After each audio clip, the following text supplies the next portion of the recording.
everyone, and welcome to the Centre Bounce for another Monday night 7:30 p.m. live stream. It's your boy Joe. Big J will be on with us momentarily. He'll be on in a couple of minutes. Just let me know by text. He'll be on in a couple of minutes. Hope you all had a wonderful weekend, had a great round of football, but it's going to be season over for a lot of us. If you weren't season over already, you're going to be season over now. The carnage is off the charts. And the news just keeps coming. One by one, the news keeps coming. But all that matters at this point in time is that the Bombers, yes, the Bombers. I told you we'd win. I told you we'd win on the weekend against the Pies. I tipped it. Not many of you did, but hey, we move. G'day, Velo. How you doing, mate? Round 18 is already stuffed. Gone. Heaney. Rankin. Who knows if Fisher's back? I don't know. I've got Touk Miller. Who knows if he plays as well? Like, honestly, it is just off the charts. If you've got McGovern, he's apparently going to miss this week as well. McGovern's another one in the bin. Who else is in the bin? Everyone's getting in the bin. Left, right, and center. Where is that in the bin? In the bin. Everyone is getting in the bin. It's remarkable, honestly. Like, bloody hell. It is rough. G-Bags, how's it going? Hey, fellas, who should I prioritize bringing in this week? I was thinking of trading Klahisi to SDK or Harrison to either Liam Ryan or Windsor. Can only do one. These are all rookies, mate. Liam Ryan? Nah, surely not. SDK maybe because he's playing in the ruck now. Thoughts on Cripper and Treloar? I feel like Cripper's all right. Treloar, I don't know. I have to look at his fixture, see if he gets copped the tag or not. Jack, how's it going? What do I do with Gorn? I can't cover him, and I've only got 2 trades left, mate. I've got 2 trades left myself. I'm going to be using Kruger to cover him. Kruger has had a price rise. He's now how much? $209,000. So Kruger is an option, is a possibility. You could go with the fraud Luke Jackson. And you could trade Max Gawn out to him. It's possible, but only 2 trades left. If you can somehow, I don't know, you might have to get rid of him, man. 2 to 3 weeks, he's out. Get rid of him, I think. Alex, how many dead primos we're thinking this week? Gawn, Heaney, Fisher, Rankin. Add Touk Miller to that, perhaps. Yeah, and I've got all of them except for Rankin. Absolute carnage. Yes, Sportsnut, it is absolute carnage. Gawn and Heaney. So I'm doing Gawn to Meek and holding Heaney. But the one I'm most disappointed about is Mitch Lewis. So sad. Oh, that is so sad. That's tragic news, Sportsnut. Damn. Thoughts and prayers with Mitch in this rough time. Heaney, look, I gotta say, I reckon Heaney might get off.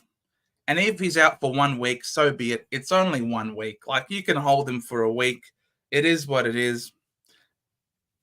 Damn it, I said it is what it is. Forgive me. I've done so well not to say it. But Heaney, you just got to hold him. Jay, hey, how was your week? I'm very happy with my week. Not from a SuperCoach perspective. Honestly, SuperCoach for me can get in the bin. Let me just sort of show my screen for a little bit. What did I end up scoring? I ended up scoring 23-26, mate. My score was pretty bad, and I've slipped out of the top 10,000. It's been pretty sad. I had no Fisher. I was relying on Show and Maker with his 52. Didn't do very well, but it's acceptable for a rookie. Touk Miller, 33. Matt Rouse, 79. Houston, 76. Curnow, 33. It's just like, mate, it's been horrific. Thank God. Oh, let me undo the changes if I can. Well, let's just say, thank God I had the VC on Zach Merritt. Captain Zach saved me. I love Zach Merritt. He is one of the most purest of people. he has saved my week this week. Had the VC on Zachy Boy. A 24-40 for Happy Face. You guys are killing it. You saved my week by telling me the VC merit. Anytime, Jay, anytime. You just knew that Zach Merritt was going to have a good week. We'd sort of been under the pump a little bit during the week. Everyone was saying, "Oh, Essendon hasn't beaten anybody. Essendon are frauds." It was a big time game coming up. He had copped a lot of attention the last few weeks, and up against Collingwood, who we know aren't a tagging team. And so he completely tore Collingwood a new one, and it was so beautiful to see. When he's not tagged and he has the ability to run around with just pure disrespect, Collingwood learned the hard way. You don't leave a guy like Zach Merritt by himself. 30 disposals, 15 score involvements, 6 marks, 4 tackles, and a ripping goal. So Zach Merritt... It's like magic. How you going? Hey, how you doing, man? I'm good. How you doing? How's it going, everybody in the chat? Thanks for being here on Monday. It's a lot of fun. Absolutely. I need Fisher to play. Don't we all, sports nut? Don't we all? Good luck. I mean, looking at my team, if I need Fisher to play, Gordon can be covered by Kruger. At least you got Sean Maker. Like you got some coverage. If Fisher's out. Yeah, but it's not great coverage. Like, of course not. Like, what's Tuke Miller? What's Tuke Miller's injury? Is he out for a long time? Is it a serious wrist? I mean, we'll see, I guess. Yeah. But hopefully he gets up and plays. But yeah, it's not looking ideal at the moment. Thankfully, I got Krugs. Matt, I'm contemplating, Joe. As much as I love McKercher, I'm contemplating just having a Max Gorn donut for 2 weeks. We'll see. Might be my chance to catch up. But what's the point? Kruger's not going to be too much better than Kruger won't be too... Well, that's what I think, right? That's, yeah. I'm trying to figure out in my head. Maltesing. Sorry about your pies. Not really. Pies done for the season. Only Heaney so far gone. Crossed fingers that it's 23-32 this week, so hanging in. Well done. Can we put Laura Kane in the bin as well? Mate, I feel like she put herself there a long time ago, but you know what? Just for you. Yes. Laura Kane, get in the bin. Unbelievable. I think she's going to be the shortest serving president in the AFL, I reckon. The way, so you know what I mean, of her position, because she's just come in and fluffed it, Joe. I don't know. She has done absolutely horrifically. Happy face. I wish I had done Zeret O'Neill. Hindsight is 20/20. Happy face. Yep. Cripper to win the Brownlow. Look, it's still not guaranteed. I'm almost certain Heaney is going to that Sydney are going to appeal it for sure. But will he get off? I know they let Butters get off. Maybe they'll have pressure. Anti-Sydney favoritism, Joe? What is this nonsense?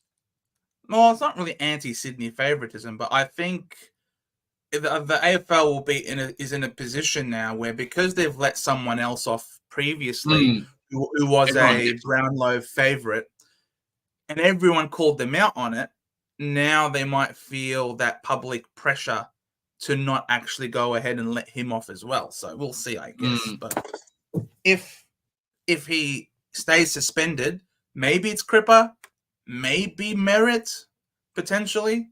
But yeah, we'll see. Zoravar Randawa, I trade Fish and bring in Rankin. Yikes.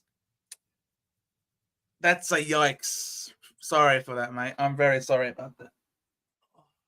Sorry. Something fell on my desk. I have to pick it up. Yeah, I reckon Heaney will get off, but do you actually think he's still leading the Brownlow? Well, he had a ripping start to the season, right? Like, Harry Sheezel.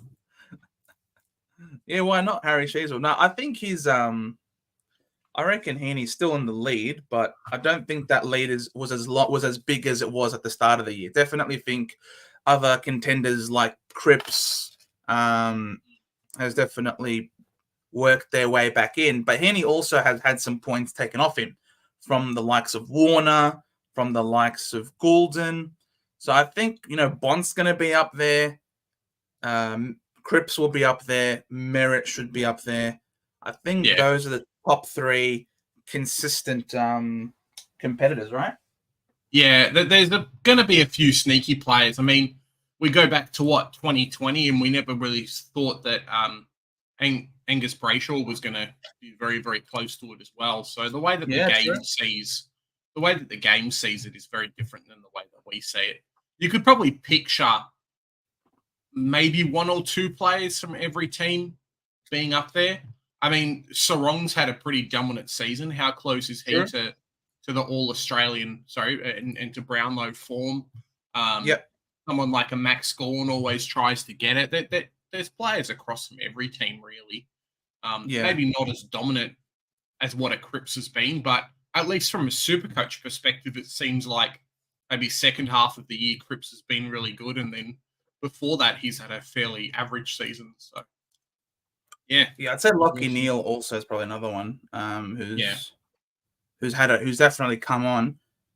Phil Joe maybe Richards, even like my Smoky that won't get picked for Brownlow, but should probably be in the running is Sam Flanders.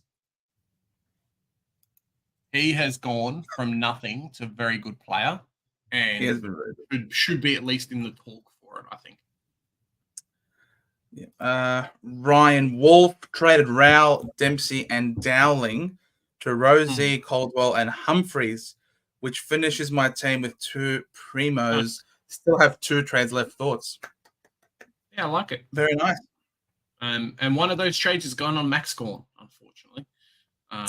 The guy who I really want out of my team, but I don't think I can do it. So look, not great. How did Zerk Thatcher not get cited? He hit North. Yeah, I thought that was a surprise as well, Velo. I have no idea how that managed to sneak by the radar. That under the radar. I thought that was very bad as well.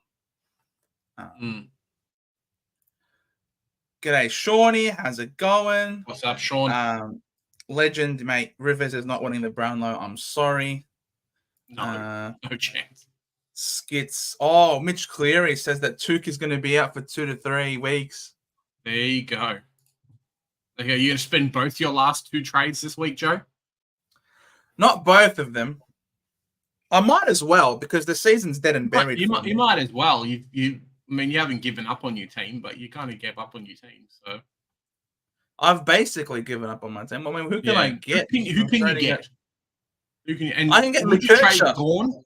I think you trade Gawn at this point. He's out for the same amount of time as really? Come on. Well, okay. Who else? So you're going to keep Fisher in the back line?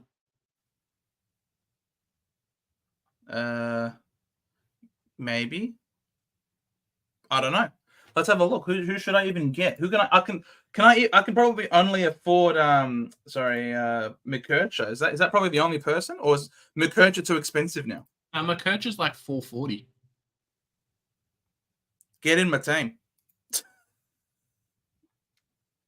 So we're only spending one, and then you're gonna have Kruger cover.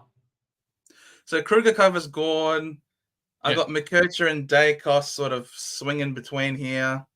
I can't believe I'm trading McKercher in again. I know, right? Seriously? Like, this guy traded him out, to trade him back in, to trade him back out, to trade him back in. It's pretty funny.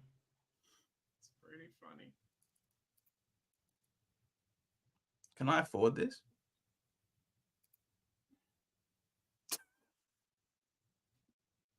Can I do it? Is this psycho? That's it? No more trades? No injuries for my team. My team has no injuries. Tom DeConning is going to take me to the promised land.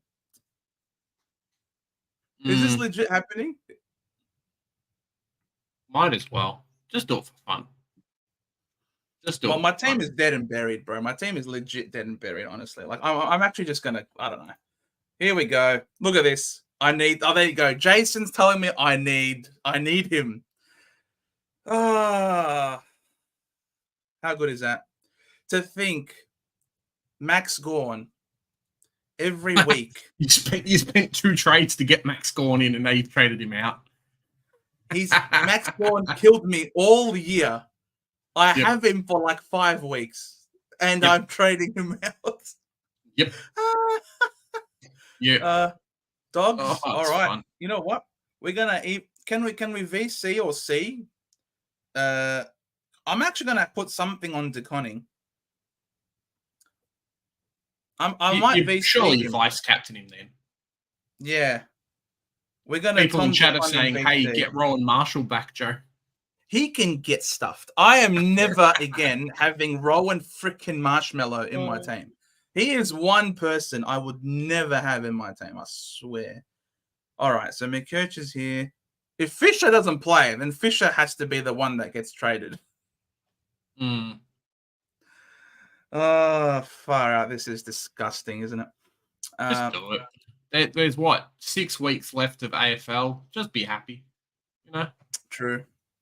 Why if I can fill 22 people, I'll be happy. I can field like 25. Just one of them won't be my ruckman. That's the only problem. Chat, is Neil winning another Charles Brown? Yeah, Neil could be. Mentioned him.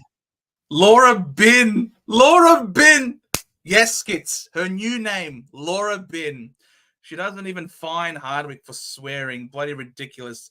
But if you call someone a cocksucker, a $20,000 fine, or a soft homophobic slur gets you 6 weeks. Exactly. Or you just swear on your own bench and you don't expect anyone's going to listen. You get fucked. So there's one rule for Clarko and there's one rule for Dimmer Hardwick, it seems like. They're prejudiced against North Melbourne. That's it. Murray. What's up, Murray? I think it's the love, first time I've seen Murray's name, to be honest. I think this might be the second time I've seen Murray's name. I'm not sure. But hey, guys, love the content. Thanks for the effort in educating us, Nuffs. Anytime, my friend. Anytime. All season, mate. All season long. Last trade out. Oliver out to Caldwell. I've been telling people for the last few weeks, Jye Caldwell is him. Jye Caldwell is him. Look, I traded him for Fisher this week, and I was very happy. So how good is he? How good is he, Big J? He's not bad at AFL. Mate, he's a lot better than Jack Steele, I'll tell you what. Oh, mate, Jye Caldwell, and he hits the scoreboard. He gets tackles. He gets free kicks. He gets contested possessions. I watched a lot of your game on the weekend, and even with, like, the biggest concern with him has always been, Darcy Parish, right? I just don't think he gets affected by Parish. I think you're pushing for finals, and my mentality is when a team's pushing for finals like what you guys are, even with players coming back, it shouldn't affect the good things that are in the team. Like, Parish has barely played all year. Has he played all year? He went out the week before we played you guys. Okay, cool. So he's played some part of the year, but basically hasn't played all year. Why is he going to come in and negatively affect the makeup of the team? It just doesn't make sense. So yeah, the kid's fantastic. I mean, Dylan Shield came in and he didn't affect it either. So 100%. Caldwell. Look at him. The fact that he's forward eligible as well makes a huge difference in SuperCoach.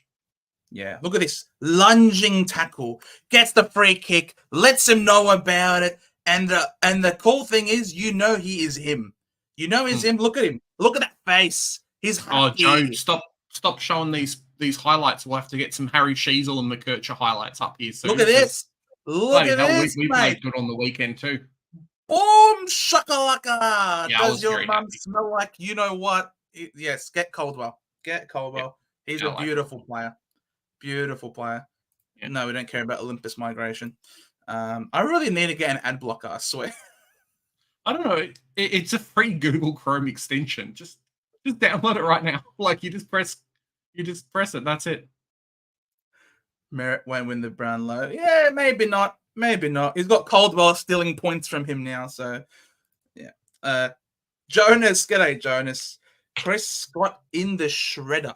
Manna, get around him. Hungry as a wolf and had to wait 17 weeks to show what he can do. 14 tackles and 118 points. Yeah. And does he carry them towards the finals? That's the big question. Because they definitely need help, and it's another state league player that they brought back into the team that's come in and starting to dominate. So, yeah, he's a gun. He even had some. He even had some CBAs. Yeah. 2 behind. 14 tackles, man. Yeah, 14 tackles. He's very nice. He's a very nice player, and 100%. He shouldn't have been. He really shouldn't have been, I suppose, left out for so long. I don't entirely know why he was. But all right, you've asked me to play this. I don't exactly know what it is that I'm playing, but we've got sound. Is sound playing? No. Pause. Stop it. No sound. No. So you got to do the present with sound. Sure. All right. Sorry, guys. Bit North Melbourne caught up today. Rarely happens, but. Yeah. Winners and grinners, aren't they? Hey, that was super, boys. Really proud of your efforts. We're putting together now body of work of five games since the bye. Door opens up. Really stiff that we didn't win these 2 games here. Probably just didn't play well enough last week, but pleasingly still in the contest against the Dogs. So not play and get wiped off the park, play and still be in the game. I think we all felt like we were just below our best last week against the Dogs. And there's still some things we get better at in there, like 40 dropped the mark of the year last week. They already missed a goal of the year today. But it shows we're capable of playing some exciting footy. And that's the good part about coming in the rooms after this. You have a win, and this will just continue to grow as you get greater belief in this, because that's when the spirit really lives, is when you get a reward for all the effort. We put a lot of hard work in, and finally just things are starting to turn where you're starting to see it. And it's 2 wins, 3 losses since the bye, and it's not silverware stuff just yet, but it's on the way. It's on the way. So let's keep working hard, keep supporting one another, and keep believing in the method, and makes it a hell of a lot easier to come to training when you're seeing some traction with the stuff that you're working on. Okay, so good stuff. A couple of great contests late in the game, lad. Well done, guys. Well done. Good stuff. Get in. That's it. I'm happy. Oh. Well done. Very, very well done for North Melbourne. They've definitely shown that they've got the great young talent coming through the ranks. G'day, Globes. How's it going, man? What's up, Global? Unbranded. Hello.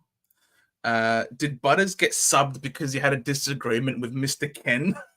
I don't know. I don't know what happened. Butters got subbed because Connor Rosie owners needed more score. He's come on and he's basically come back from injury post-bye dominated. You picked him up. I think he's 40% owned at the moment. So, yeah. Just how it goes. Well, the game was over. There's no need to risk someone who's so kamikaze. And he was getting into another fight. Butters is, I think, almost close to being the most fined player currently out there behind Toby Green. And any more would eventually lead to suspension. So I honestly think he'd subbed him off just so that he can cool and calm his head so that he doesn't get suspended and does something stupid more than anything. And that's not good. That's not good if you've got a loose unit, a loose cannon like Butters, who's one of your best players, that you have to get him off the field. It's not a good look in the pressures of finals. You never know. Someone might get underneath his skin, man. Mm-hmm. Oh! Mark! What are you up to, Mark? Mark Lavelle. I love it, There you go. Lavelle. You are a superstar. G'day, Mark. Guys, I'm back after losing my shawarma, like all of us after umpiring last week. But Zach is the best captain in the league, an all-Australian captain. The next big thing and the team is Nate Caddy. 100%, Mark. 100%. It was, we all know the umpiring against Geelong was more than highly questionable. It was absolutely ridiculous. I'm glad recently. Yeah. I'm glad the boys came back out of it. It didn't start pretty. Collingwood were all over us in the first quarter, but hey, the boys had clearly learned their lesson from the previous week about not dropping the bundle. You got to be able to fight through when things get hard. And led by Captain Zach, mate, he was absolutely inspirational. He did everything he could to get us over the line. And you're right, Nate Caddy, he is a special talent, bro. He's got something. He's got that X factor. And, you were telling me about it, Big J, as well. Like, during the game, he just looked like a real good footy player. He knew where to go, took some good marks, presented, never went to ground. So he was always involved and made some right decisions. So absolutely, Nate Caddy, I want him to play as many games as we can possibly fit him because he's I don't know if it's I don't know if it's a VFL thing or what's happened, but good players, when they come in, they just start to dominate. And that's kind of what Caddy's done, right? He not one of those guys that's afraid to kick the ball or afraid to have a go and things like that a few of these other players got. Yes, he has been out for a while. But when you take that away, he's a pretty good AFL player. Like I said to you, message Joe, I think I would have, if we had picked him over Dersma, I think I would have been a bit happier. Just the prototype, the right height as well, kind of be that third tall or second tall at a pinch. It's not a bad player. I see a lot of QnA in him. He's like QnA 2.0 at this rate, which is obviously really exciting for us fans for sure. But thank you again, Mark, you legend. Jack, Dacos has to be Dacos. You would for sure. I can't believe we didn't mention Dacos. 100%, Dacos would absolutely be up there for the Brownlow. Yes. I reckon Zerek could come out of nowhere and get close to Brownlow. You have won a lot of games. It's true. We have. Collingwood's poster child, right? So every team, every game's got to have at least one person the umpires look at. So yeah. Yep. Okay. How long is McGovern out for? That's an interesting question. Not sure it's been announced yet. Just that he probably will be out. So I don't think it's actually been announced yet. But I pretty fair to say he won't be playing for a while. He just seems to keep getting injured and then coming back and then getting injured and coming back. So I wonder if he's actually been somewhat injured a lot. And then they're it's just been like compounding a little bit for McGovern. He's had a few big hits and to just not get to miss games at all has been pretty amazing. Yeah, the thing with him is that there are some people out there, like I know Fantasy Freako have posted that he's going to be out for 6 to 8 weeks. Not entirely sure where that has come from. And people are obviously inquiring in relation to the accuracy of that. Now, I know the West Coast Eagles have confirmed that he has a broken rib and they're trying to get him back in the next few days. So the question becomes, of course, how long is he out for? And at this point in time, we don't exactly know. It's confirmed that he's got a punctured lung and a broken rib. So whether or not that has him missing 6 weeks, that might be a bit much. But hey, when you look at what happened with Petrarca, he's also missing the rest of the season. Of course, he had other complications like the lacerated spleen and things like that. So I'm no doctor. We're just going to have to wait and see tomorrow night when we get the updated injury report. Show your trade going to DeConning. I've done that for now, Velo. I've done that for now. Rankin, Fisher, Heaney, Gorn, all issues this week. I guess trading Clary, the pig snorter for... Yeah, not going to happen for now, man. You got bigger fish to fry. Yeah, it's a crazy one. the problem with Fisher, right, is let's pretend he's all fit, ready to go. He's over his foot problem. We looked so good with McKercher taking all the kick-outs at half-back. Darcy Tucker was there. The ball wasn't fumbled as much. The problem with Fisher is the last few games he has had a lot of turnovers, which has somewhat caused like the upsets that we have had. I wouldn't be surprised if he's fit and they say, cool, well, we're going to run with what we had because we just won. So Wardlaw comes in, Fish Dog, maybe have a run in the VFL. Oh boy, if that's the case, I might have to trade Fisher out then and hold on to Tuke Miller. I don't know. Maybe hold on to Gawn, Joe. Or hold on to Gawn because I have cover. Exactly. You do have cover, and that might be the big thing for you. If we had gone Luke Jackson like we thought, would have got a cheeky 121 this week, and we would have been okay. Oh, yeah. But what else have we got cover. along the way? At least but cover. What else would we have got along the way? 72, 60, 59, 67. Hey, better than that Curnow. was the week I didn't trade him in. We brought Curnow in. He scored better than Curnow the last 2 weeks. So yeah. No, he's got a 67, a 98, a 150. No, bro, these are not great scores. Stuff him. Stuff him. No. You stuff you. Stuff Charlie Curnow. Charlie Curnow can get in the bin. This guy's the biggest fraud ever. He's got to get like 8 free kicks for him to get 100 SuperCoach. I brought this Muppet in. Both of my rookies on the bench. I have one rookie on the bench that has scored more than him this week. I have another rookie on the bench who scored double him this week. Yep. What a Muppet. Yep. What happened in 2019? He got really, he had a big tan. Solarium. A lot of solarium that year. No. Honestly, seriously, what is this? Seriously. Yeah. And he got towelled up by Blight, and then this week got towelled up by other, nah. By Buckley. By Buckley. Not for me. Yeah. The reason why I'm happy to hold Gawn is because Curnow's gone, mate. That's it. Shouldn't have traded Steele, but it happened. It's fine. Jackson, good ruck with him solo rucking. I'm not going there. Hey, Dan Frio Tragic, my man. How's it going? Man? Should have gone Jackson. Yeah, should have started him for the whole year. Start of the season, scored a 169. Enough. Take the pain. Stuff him. I'm not doing it. Curnow makes the pig snorter look great. Yeah, I know, right? Bloody hell. Key forward because I know. But he had the best run. Why did we get sucked into him, Joe? We could have got Caldwell at the same price. It's because he had the best run. He was scoring quite consistently, kicking goals. He was going to be up against Richmond, and it's like, bro, how can you turn down Richmond? He's going to go bananas. Well, he was just spent the night eating bananas, unfortunately, and then he got too fat and too full and couldn't move against the Giants. He was completely towed up. So, yeah. Adam, I'm right there with you on the McKercher train. These kids are freak. I love him.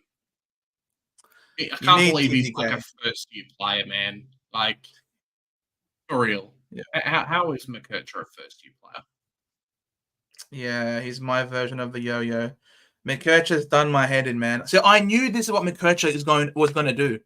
I knew this was the type of scoring we could get, the role that he was going to have. That's why I traded him back in those weeks ago. And then for him to get injured was so annoying, man. But can't do much about it. So many trades on this one dude. I know. And that's the big thing for us. For us next week.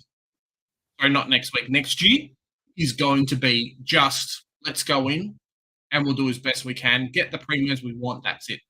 Everyone else, the 8 trades or whatever we need to do, cool. Divide by 40 is fine. But it's this dicking around back and forward. Sam Berry in, whoever, McKercher in, McKercher out. Kills your season, man. Yep, for sure. You're so lucky to have Jordan Dawson like me. I did start him, Jason. I started him and I traded him out before round 3. So annoying. If you can field 22 fit players, I think you may rise up 10K or more due to so many people having 4 injuries. Potentially. And I didn't realize, but this week a lot of people got smashed. Like, I thought I really sucked this week. Maybe I'll put give me 1 sec. I'll put my team up. You guys can have a look. So my score this week was atrocious, boys and girls. It was absolutely atrocious. You still beat me. I still beat you. Shows how bad you are, Joe, this year. Yep, exactly. So I went down 140 spots. Cool. I thought I was going to go down a lot more. The previous week, as we saw, I went down like 500. Not too bad there. But yeah, 140 spots, sort of 2364. But if you look at my team, you'll see why I scored what I scored. What was team of the week this week? 1 second. How much did they score? I think I saw a 27. Yeah, this is the one that I saw. This team, Joe, bonkers. Bonkers. Yeah. They do have enough coverage across the board, which is fine. But mate, it just shows. Yeah. This team, 3,763. Doesn't matter what rank you are, as long as your team's doing well, then you're happy. I mean, this guy's just won $2,000. I don't think we're going to win $2,000 from SuperCoach this year, so he's had a better season than us, unfortunately. I feel like my grandma, who hasn't made a team this year, has done better than I have this year. But hey, it's funny because I look at my AFL fantasy team. I think because we've been doing tipping, it's given me a fantasy team. The fantasy team's doing better than my other team. So yeah. Stupidly this week I said no Bontempelli, and then I went Sarong, and Bontempelli. I lost some points there. So yeah, it's not great. And then if we have a look, for some reason I got suckered into Curnow, and then I got suckered into having Curnow on field. Like, come on. So I had Curnow on field. I had Tom Green on the bench because I thought, cool, I'll be able to loop Simpkin and Tom Green. And then I ended up, it just didn't work out for me. So that's it. As Jason says here, Logan Evans scored more than Houston on the bench. Like, come on, man. And then look at this forward line. Oh my gosh, 67. Look at this oh my God. Stop it. We've complained about him enough. Look at this double. And then more than double. I knew it was going to happen too. Like, come on. Mate, you've got Jye Caldwell and I don't, all right? So be happy. Yeah, that's true. I did bring in Caldwell. But then, the worst thing, guys, this is the last complaining. The worst thing. I brought in Richards for Steele, and Richards scores less than Steele this week. Of course. That's it. Nah, it's the law of the world, mate. It's always no more. happens. Big J, that's for Curnow. That's for Richards. Come on, man. Do better. That's for Steele. Do better. Oh, mate, that's rough. Do better. I'm going Biggie to Manor. Need to cover with Jackson heading to cover Gorn. Might as well. I think that's going to be the thing. Like, I might just go, I might just get rid of Curnow. He's probably going to score 150 this week just to spite me. But I might just get rid of Curnow and say, cool. Well, everyone's probably going to have Kruger. So I miss out on 60 points. Hopefully I can make up with it with the rest of the team. That could just be the way I'm going. So, yeah. Mate, I just got to hope that Fisher was a test last week. Yeah, of course. So please, Fish. George Wardlaw's back. So hopefully that means even better for Simpkin. But come on, Fish. Please, Fish. Play this week. I beseech you. You want some food hampers? And that's the big thing is like the depth in people's teams start to show pretty quick. Toby the tram engine? You're not trying to say Toby Nankervis, are you? Not Nank the tank. Undisputed R1, last 7 games, 159, 121. Gee, look at really? Nankervis? Whoops, not Luke.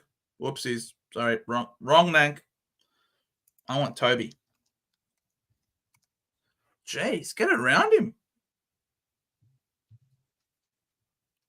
Toby nervous. He's really like post buy or close to post buy. Like he's just gone on a tear. I don't know what it is, but yeah, he's been doing very, very, very well. You know why? It's because he's not in my team. Probably. That's the way that things, just this guy's doing well because he's not in my team. Like, it is what it is. With 50% disposal efficiency. 50% efficiency. Yep, the points have to go 26 somewhere, touches. Joe. The points have to go somewhere. That's the big thing. How the hell did he get 26 touches? Toby and Curvis. Mm-hmm. Yeah, no. The second you trade him in, he's going to give you a 20 or something. Yep. Like he'll do something stupid. So, Cold, great. Yes, I've been lucky with mana. I held him since the start. Well done. Jay laughed and went off when months ago I tried to tell you Colin was better than the parish priest who always goes down. Really? Did you say Caldwell? Or were you making fun of Setterfield? I don't know about that. We'll see. Parish will play halfback. He's Probably. not playing halfback. He can't kick the ball. Just to dick around my Nick Martin pick. Yeah. I tell you what, scaling is the biggest fraud thing ever. Nick Martin was on 100, was on 99, was on 100 again, and then he went back to 99. Like, come on, guys. Yeah, Zach Merritt got scaled down from 147 to 145. Zach Merritt was clear best on ground by the length of Flemington straight. And why they scale him down for? Unbelievable. Yep. I got 3 trades left. Should I trade Joe Richards to Brown to be able to swing mana to the forward line? It's an interesting one. I think wait until you see if Mana's named next week, and then there's potential for it. I think DPP at the moment is the biggest thing, and it really could have helped me this week. I personally, I think it's not a terrible shout. The only thing is, Jay, and I'm going to say because my name's Jay too, and Joe's name's Jay too. Look at that, Triple J. Oh. Triple J. The only thing is, it stops you if you spend the trade now. It stops you from being able to go one up, one down. And I know, looking at my team, obviously potentially no trades this week for the rest of the season, but I do have quite a few players coming through at the moment, like a Dowling, like potentially a Humphreys, like a Evans. If you've got these level of players in your team still at the moment, there will be potential for you in like 3 or 4 weeks to be able to go one up, one down with 3 trades left. And I wonder if that's better for you to keep. Better for you to keep the trades than spend one just to get a DPP. I think that might be the way to look at things. Because you could end up having one primo over everyone else towards the end of the round. Or later on, be able to trade out a few like dud players and then you'll be doing well. Might be better for you. Do you think it might be worthwhile for me to, I don't know, do a McAuliffe and a McNeil and maybe use the 2 trades to get an extra premium somehow, somewhere? Well, potentially. And that's what I was kind of saying, right? Like, if you've got coverage for a little while, you'll be okay. But it really depends. Like, if Tuke Miller's out for 3 or 4 weeks, McAuliffe versus like a... Yeah, but like it's a McAuliffe versus a McKercher at that point. Like, you could be missing out on 100 points fielding the rookie on the bench. It's not great. It doesn't get you much, yeah. It only gets you a 300k player. Like, it's not a lot. Who's a 300k player worth their salt? Well, that's it. Nobody. Jesse Hogan? Nah, Jesse Hogan's dropped a crap ton in price, hasn't he? He's 386. Another key forward. Don't do it. Don't do it. Another key forward. Not worth it. No, it's not worth it. Yeah, you're going to add Wardlaw back to your team this week as well. Might as well, yeah. And that's the Drag big North. thing. Yeah, Wardlaw's back. North's going to kill it. Sorry, mate. How good's Tackle? Go North. Clarko sounded drunk a little bit. Hardwick's press, yeah, 100%. I liked it though. I like it when a player, not when a player, when like something honest comes out. I just don't like it that other coaches are penalized for doing the exact same thing. Yes. Yeah. Yeah, like I would be more than happy to have the game a little bit more free flowing when things like that happen, but don't penalize one team and then allow another team to do things like it's not the right thing to do in the AFL. Yeah, it's not good. Thinking of those VC options. Yep, mate, VC Grundy. I think we into need to Dunk. put out a VC and C video this week because my captaincy and vice captain has been atrocious, Joe. So who's Sydney got this week? Sydney has got North Melbourne. Oh, really? North Melbourne. North Melbourne, a Cherry's pretty really restrictive matchup there, Velo. Cherry, I wouldn't do it. You know what's a crazy stat? And I've just given it away because I've talked about him twice. But did you know, Joe, that, give me 1 second, clearances, Tristan Cherry is 4th in the AFL for tackles. That's not too bad. That's beautiful. It's pretty good. I might do the Bulldogs give up some points to Ruckman. So, mate, Carlton give up a lot of points. Are you going to give going to do well? Yep. Is English going to do well? Seriously? English? Come on, man. All right. Dunkley. Who's the Brisbane got this week? Brisbane have West Coast. Oh, yeah. West Coast. Third easiest matchup. Yep. I would love to do Merit VC against Max Gorn-less, Petrarca-less Melbourne. But we would bet your bottom dollar that they would send Neil Bullen to him, wouldn't they? Yeah. Like they sent Neil Bullen to Dacos. They have to do something. Melbourne have to do something. Like the teams in shambles, things like that. They can't just allow these players to run around and do whatever they want to do. Yeah, especially since they would have seen in the game against Collingwood what happens when you leave him alone. He does tear you apart. So I'd love to go with a VC on Merit, but I just am pretty confident they're going to try and put some attention into him. So I probably won't go Might there. as well go VC on Caldwell. I don't have Caldwell. Oh, sorry. I could get him. I could get him if I traded it. If I trade out two, for example. Caldwell went up 40K. I didn't realize that. He's very expensive now. He's average 3-round average of 125. Yeah, I know. He's killing it. He's too good, mate. What else have we got? We've got Collingwood and Geelong. I don't really want to go. Dacos is probably going to cop a tag himself again.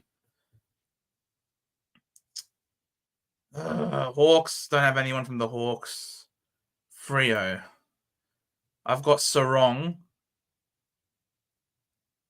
Hawks, bloody toughest matchup.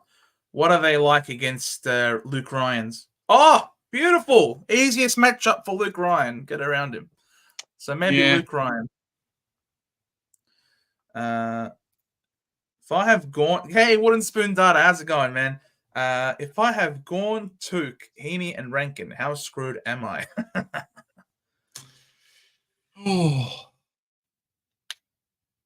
Depends how many trades. At least you don't have Fisher. That's the big thing. And no Matt Rao, because then you'd be even more stuffed. Yep, like me. VC Bonton to Merit. Yeah, a few people saying like Velo's saying the same thing. Carlton. No, sorry, that's the wrong. Sorry, that's the wrong one. Sorry, that's Murray. Sorry, no Velo. Sorry, Murray's saying Melbourne allowed Rosie and Butters to go big, so maybe they'll do the same again. Melbourne. When did they play against Port again? They played against last Port. week. Did they play last week? No, it was Port versus freaking.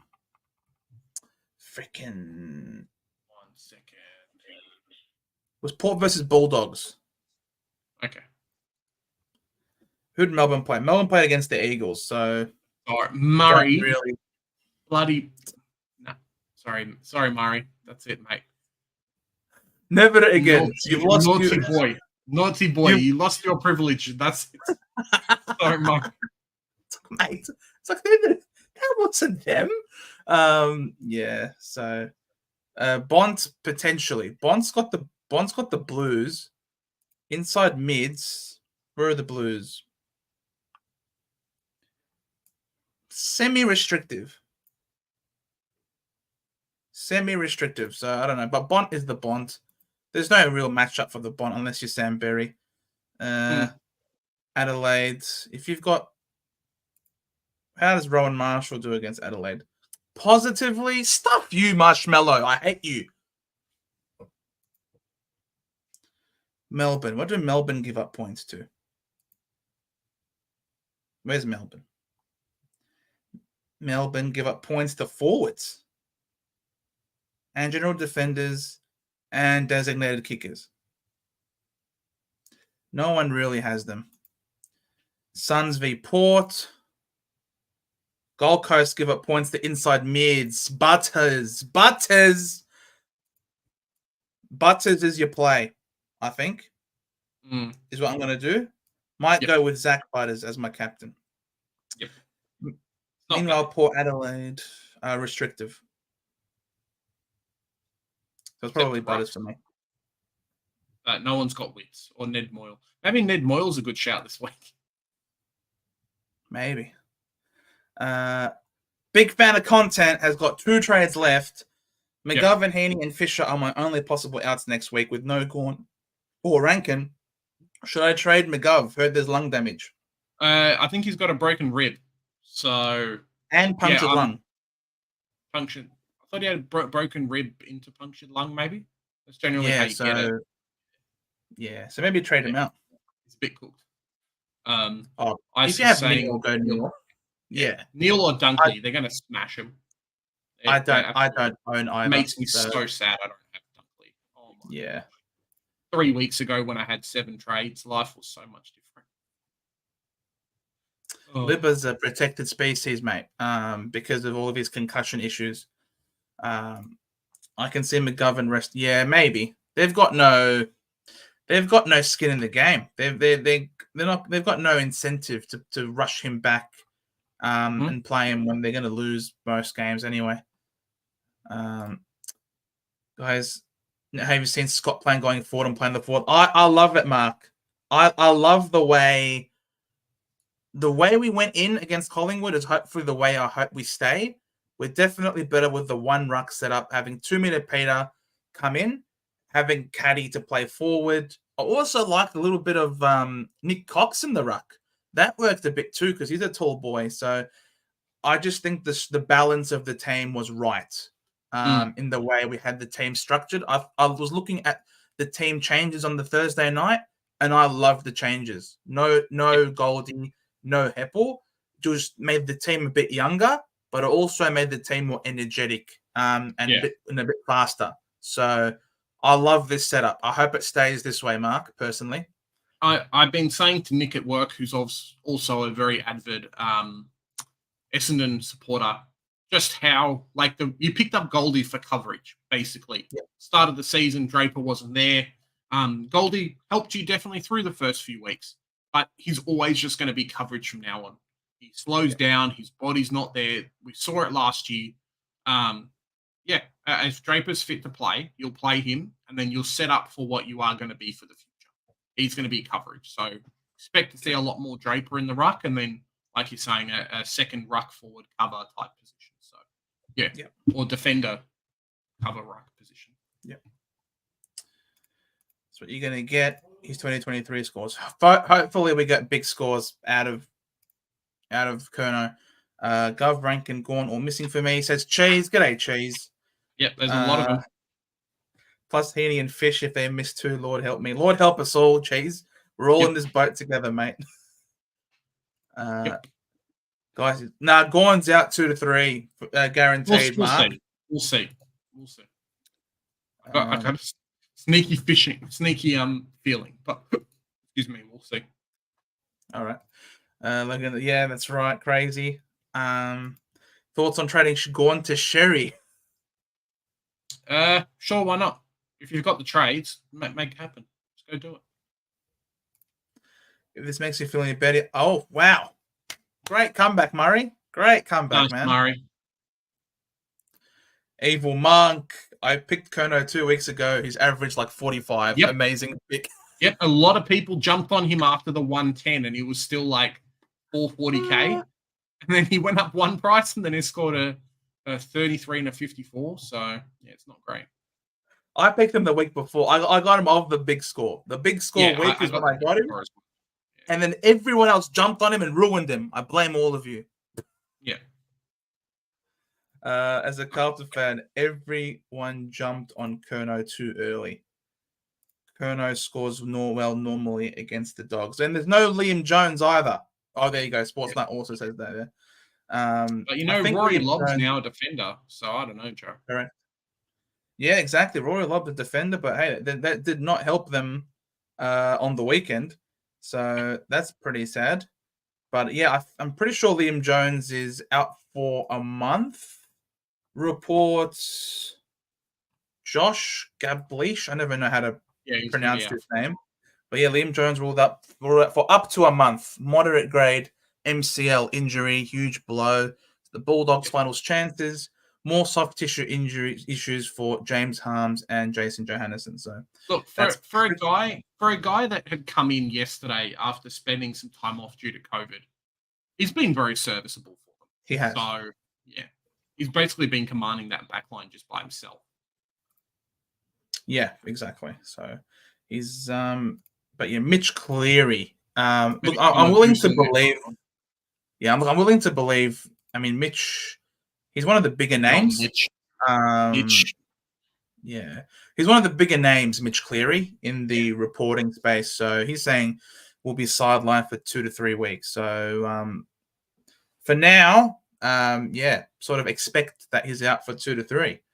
I know some people in chat are saying, I know Liam Jones did not have COVID, but he was out because of COVID. Yeah. He didn't have COVID or the jab. He's been big in games all year about Will Dawson. No, he's not coming back. He's not. If he's back from injury, he won't be playing in the seniors anytime soon. Yeah. Toby Nang and Don Gunning is a better duo than Max Gawn and Grundy. Yeah, why not? Ari Showmaker has been the worst pickup. He was 117. Logan Evans, Jacob Blight are better. Yep. Unfortunately. Yeah. So, Jay, do I keep my last trade for an injured or trade out now? Mark, it really depends on what your bench coverage is like. At this point, you'd hope that Rao comes on because he can't really get worse. Though before halftime, he was looking incredibly bad against North Melbourne. So, yeah, if you've got like a Manor, if you've got someone else to coverage your bench, maybe you can loophole with Rao. But that might be a thing. I think this round of injuries that we've just had over this week, last week, and some suspensions, I can foresee it coming back and in a bigger way. So try to hold a trade because if a player does an ACL, that's it. And Rao still plays. So it all depends on what your bench coverage is like. Don't blow it early. I've got one trade. I'm going to get McCurtrine. I don't care. But I've got at least I've got 2 guys playing on the forward bench. All I don't have is a ruckman. That's it. I've got a defender bench playing. I've got midfield benches playing. I've got midfield primos. So you just got to kind of take it as it comes, really. But I wouldn't do it unless you've got like insane coverage. Yeah. I want to see Neil, but I feel like he'll get tagged. What do you guys think? Nah, stuff him. West Coast are trash. You want Lockie Neal to get the Jimby tag. Jimby's tags are so soft; they actually give him more points. There's a Jimby tag multiplier. He'll give Neil more points by tackling. So don't captain him with confidence. I think North will jump ahead of West Coast in 4 weeks on the ladder.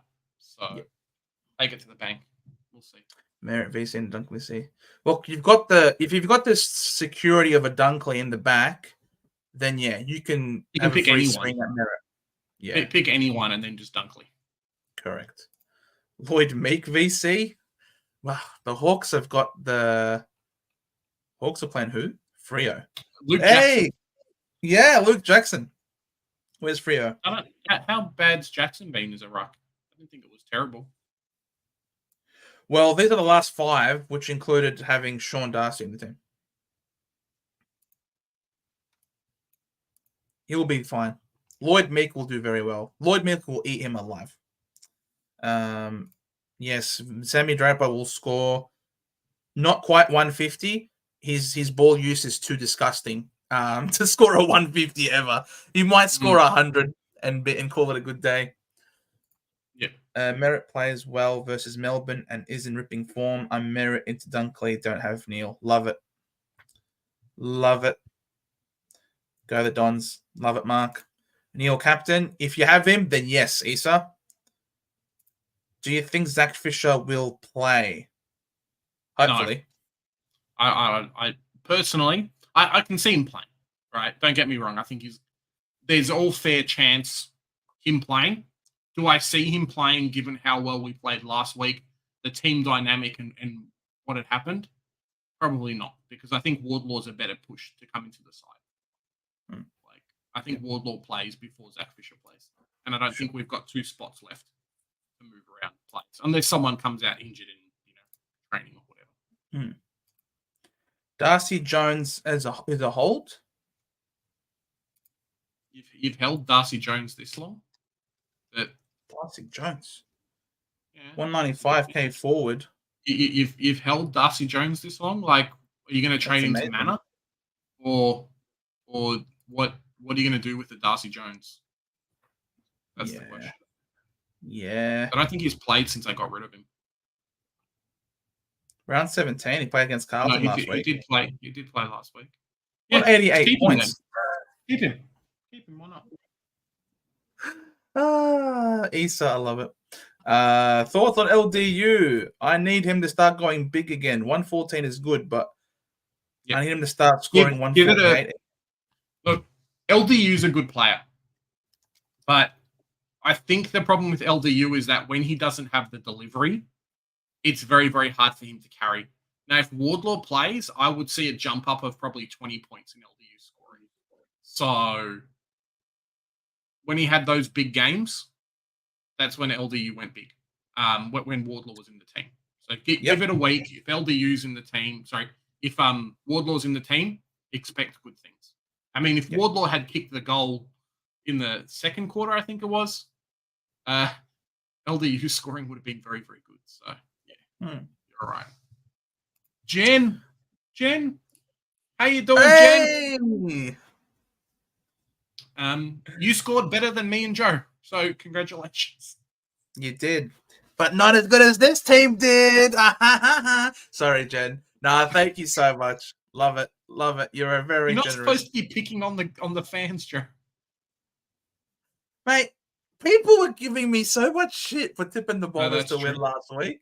I had to defend my honor a little bit. But yeah, no, I'm keen to see what happens with Wardlaw back in the team. He just LDU just stands taller. And you said it. The less CBAs the last few weeks had him scoring better. So maybe with less CBAs, more rotations, he'll be able to impact on the outside more. Hold your Ghost. G'day, Ghost. Gonna have to trade Took to Jackson. I don't want to, but with Heaney Fisher gone, I think I need to. At least it's coverage over two positions on field, right? Like if you've got a Livingston, like a lot of us have already, I think you'll be okay. That's right, Miller. That's right. The ladder predictor's looking better. We're going to play. People, who was it? Jason Prime? Was it you that was giving me so much shit last week saying, oh, Bombers aren't in the 8? Just calm it down, bro. Just calm it down. In the words of the great Skodfather. Errol is going big this week. Remind me, who do the Swans play again? North. Look, I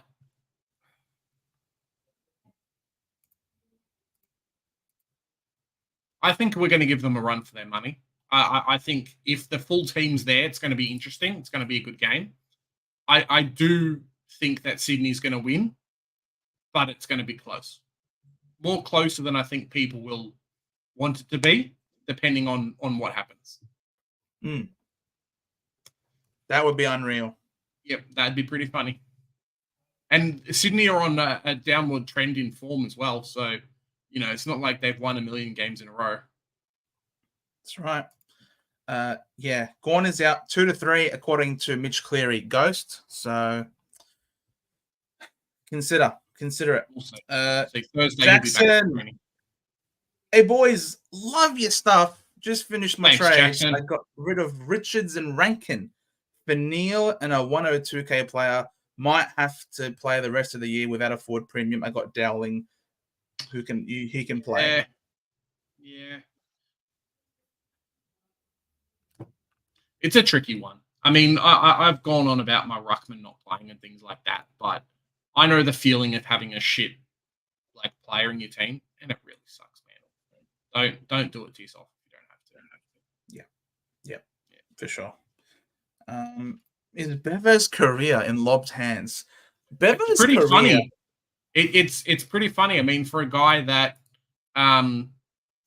basically had relegated him to the VFL, brought him over, then English started playing well and other players started playing well. It's ironic that the guy that he really didn't want in the team, the guy that's probably going to keep him going for the rest of the season. It's so funny. It's like, huh? Well, is there a meme that's like, and what it brought you back to me or something? I don't know. Yeah. I don't know. There was some sort of meme. I forgot how it was. It's Thanos, right? Like a Thanos meme somewhere. Oh, it's like a Thanos meme. Yeah, it just brought you back to me. And so Lobs just sitting here. No, I think Bevo's done. I honestly think I can't see Bevo surviving. This list is too good for him. I reckon he'll see out the season and then part ways. I think Bevo is too headstrong and too much of a macho man to call it quits mid-season. I honestly reckon end of season will come. They're not going to make the 8, and then he'll make that decision of his stepping away. I reckon it really depends on who's available is a big thing as well. Now you've already got West Coast who basically want to offload him. There's probably Nathan Buckley is a choice of a player, like a playing coach who could come back. But it's not like how it was a couple of years ago with Brad Scott and then Clarko and a few other players available. Sorry, a few other coaches available. Yeah. Having to have a look at it, unless they do a bit of a swap with like a Hinkley to another club and then someone else that goes to another club, that kind of thing. I think it's going to hurt a lot of these clubs if they try and offload these coaches without, having a good established coach available. Like the Dogs don't need a first-year coach in their team. It's not like, they're ready to go and they've they've got a bunch of young kids, right? The Dogs want to push for finals. So, yeah, I don't know. 100% Uncle Akka. I was going to say that once Big J finished what he was saying there. They're going to go for a favorite son, someone who used to play for the Dogs, someone who has had heaps of years of experience. Daniel Jan Siracusa has been he won the Best Assistant Coach of the Year award when he was at the Bulldogs before coming to the Bombers. He's been at the Bombers now for a number of years, he's got a lot of responsibility at Essendon. He's given a lot of responsibility. And he was also one of the shortlisted names for the GWS job. So I can totally see Jye going back to the Bulldogs as the head coach after Bevo goes. I can 100%, because as you say, Jez, there's not a lot of established coaches out there, and so they need to. Yeah. Is he the right type of? I mean, we don't really know a lot about his coaching style and whatnot, but is he the right type of coach that the Dogs need? Would it not be better for them to try and get like an established premiership level coach into the team that, you know, knows what it takes to make finals and can push them back in there? Because the Dogs are kind of at that middle point. Like, as much as they don't want to admit it, they've lost Dunkley. They're probably going to lose Bailey Smith. Potentially McRae goes at the end of the year. Like, they're in kind of in the mud at the moment, Joe. They don't really have a back line. The forward line's looking good. They've got a few good kids coming through. But they've lost a lot of good established talent. And I wonder if they need someone who's done it before, or if they need someone who is like going to get it done.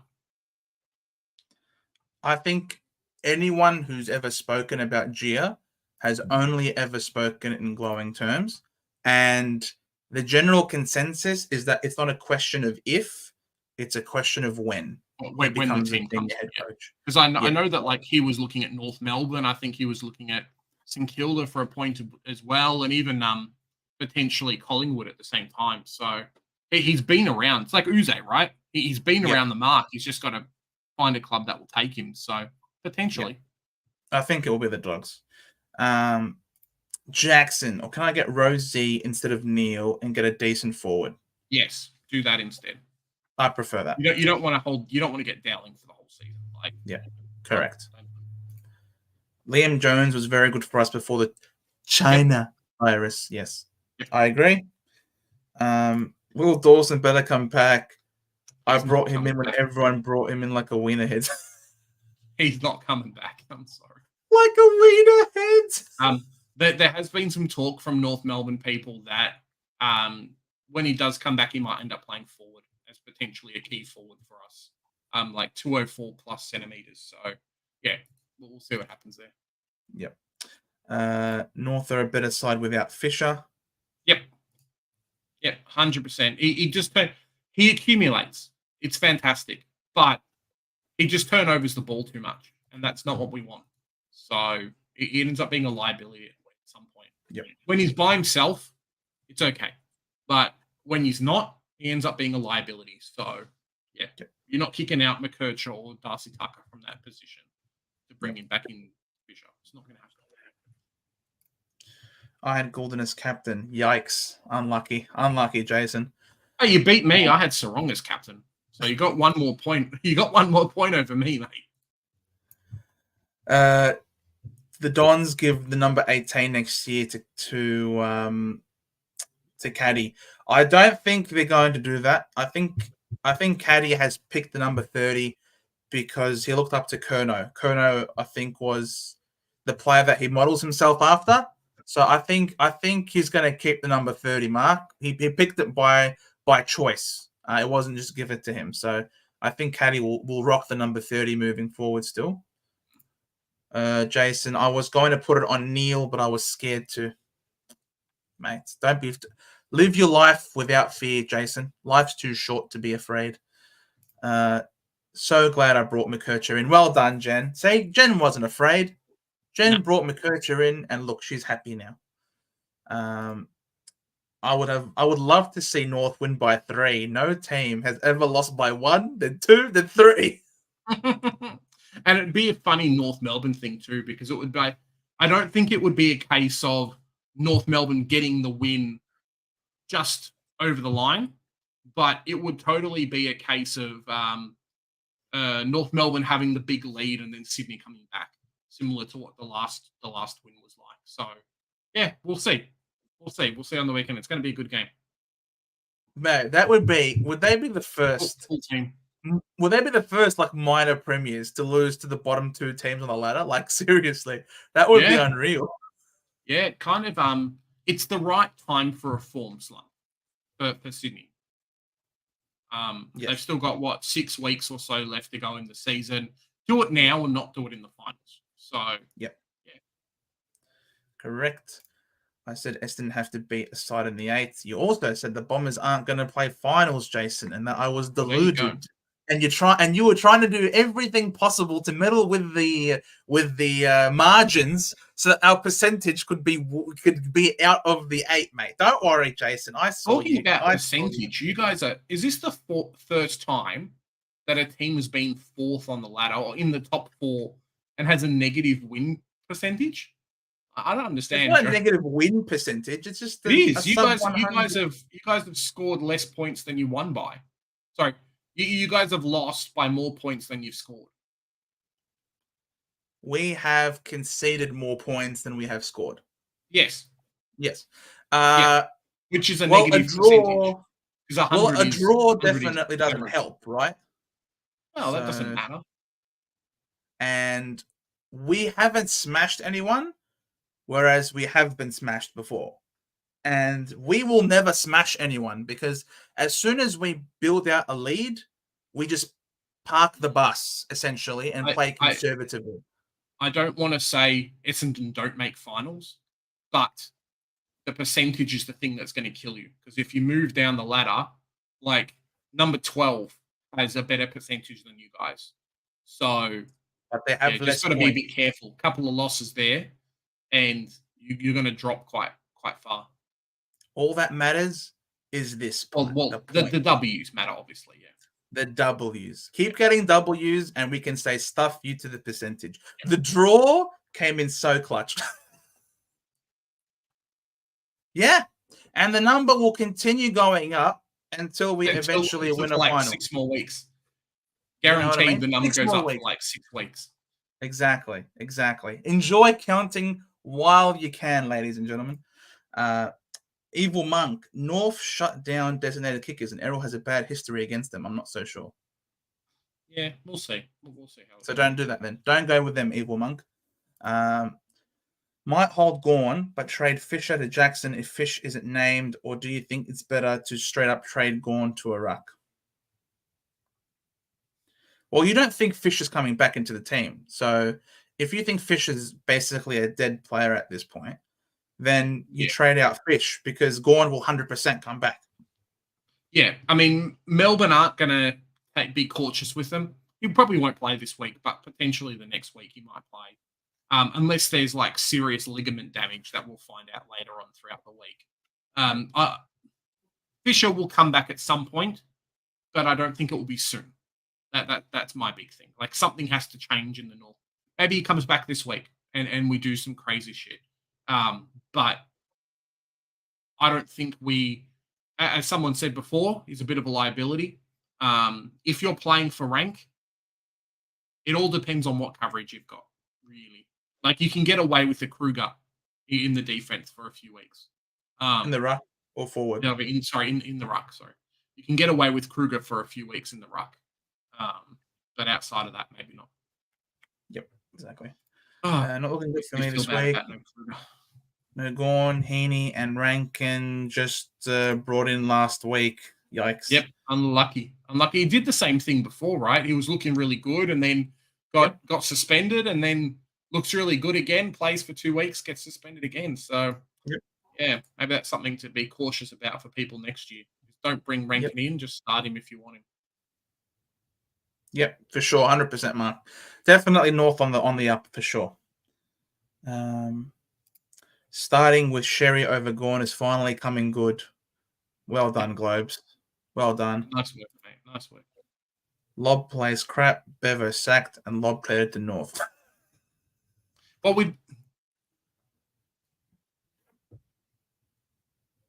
I don't even know if we want him at this point. I don't know if he plays best 22. Like I'm sure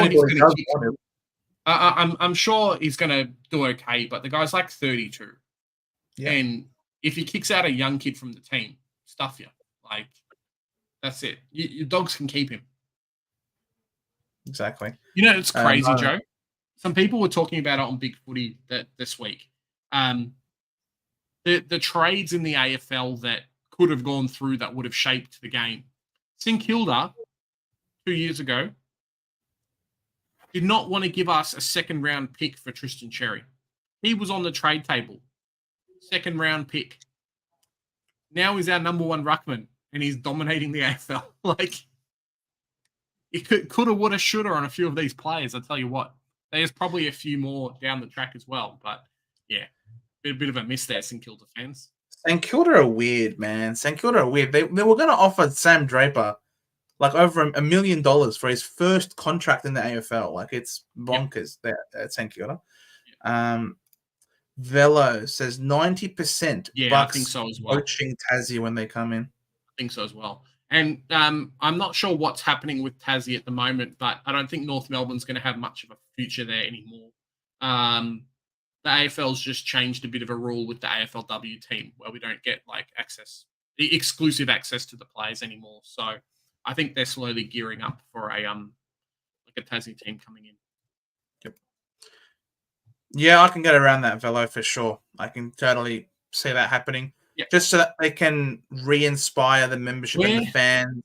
Where is Murphy at the moment? Is he in Adelaide or Queensland? Like in WA, maybe? I think he's doing stuff with Freo, right? Yeah, I think so. Yeah. Yeah. So maybe he comes back, maybe he doesn't. Depends, like if he's gone there for family reasons or something. Mate, legend, you will never be my enemy. You're never my enemy, mate.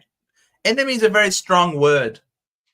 I have very few enemies in this world, believe me. But I do think we're going to win. I'm sorry. No Petrarca, no Gorn. If we can't beat you, then we really are frauds, is all I'll have to say. Yep. It's the game you have to win. Like, yeah, for sure. 100%. Cameron to go back to the doggies and replace Bevo. Leon Cameron. Wow. Maybe. I don't know what he's up to. I think, is he doing something with Sydney at the moment, maybe? Leon Cameron? Yeah.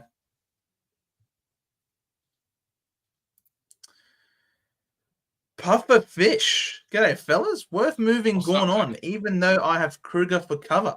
If I trade Gorn, I can only trade one of Clary or Rankin, which would leave me with 3 trades. Look, majority of the...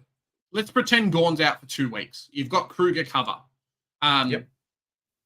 A lot of the competition is going to just have coverage, and probably it's going to be Kruger, right? Now, if Kruger's not named this week, I'm going to laugh because it's really going to change things up. But let's pretend you've got Kruger. They've got another injury to Myercheck, so he has to play. Well, there you go.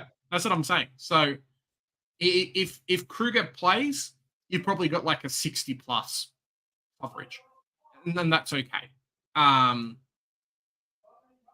Rankin at a minimum, what's he out? 4 weeks? Is it 4 weeks? Yeah. So you've lost a player for 4 weeks, basically for the rest of the season. I personally, if I was in your team, I would trade Rankin and Clary and who get the best you can get in, then trade Gorn and just have the coverage. Like Clary probably should have been traded 5 weeks ago. It happens. We know what's happening there. Rankin's guaranteed to be out for 4 weeks. Yep. Like, chuck him in the bin. Get a primo in for him. You can probably go Rankin to Caldwell and you'd be pretty close. So yeah, don't hold them if you don't have to. If I had your team and you had coverage in the forward line, I'd probably try and get a Dunkley or a Caldwell, and then see if you can swing like a McKercher for a Clary. I'm not sure how much is Clary now. Dirt cheap. Cloud and Oliver is 411. Yeah, so you can almost go like how much is Rankin? So I'm not sure if you've got money in the bank, but you can almost go.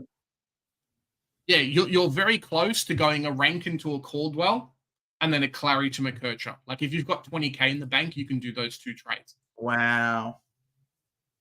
Those are nice, man. Those are nice moves. Yeah. Jamie Elliott could be back. Whoa, that's a massive in for the Pies. Massive in. Yep. What am I going to do? Ghost? That's a very good question. Joe's I've gonna got the enjoy crew the to football. cover. Joe's Yeah, going to exactly. enjoy the football. I'm going to enjoy the football. Look, I've got Kruger to cover for Gorn. So look, I might just do this. I might just... Took is going to be at 2 to 3 as well. Fisher could be dead. I don't know if I'm going to... What? Can I do anything if I trade out Took and Fish? Can I do anything worthwhile like with Tom these Stewart. two? Tom Stewart in. It I depends, do want right? researcher. The thing is, you've got enough DPP to be able to move someone from the forward line to the back line or vice versa.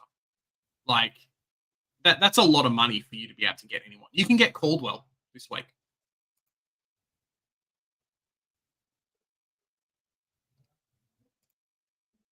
I would do Heaney, but it doesn't really matter. But yeah, you can get Caldwell this week. Like, that's fine. Frick you. Frick you. No, get him out of my face. Do that. Be happy. You've got 2 players you can enjoy the rest of the season. Get rid of 2 duds. You're happy. Easy. Still stuck with 1 dud here. That's fine. You can loop him and McAuliffe every week.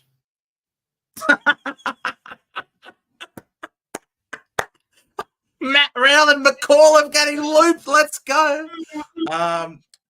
Yeah, this just might be what I'm doing. And then McNeil. Looping between McNeil and Curnow. Yeah, why not, mate? I told you, both of my guys on the bench ended up scoring more than him anyway.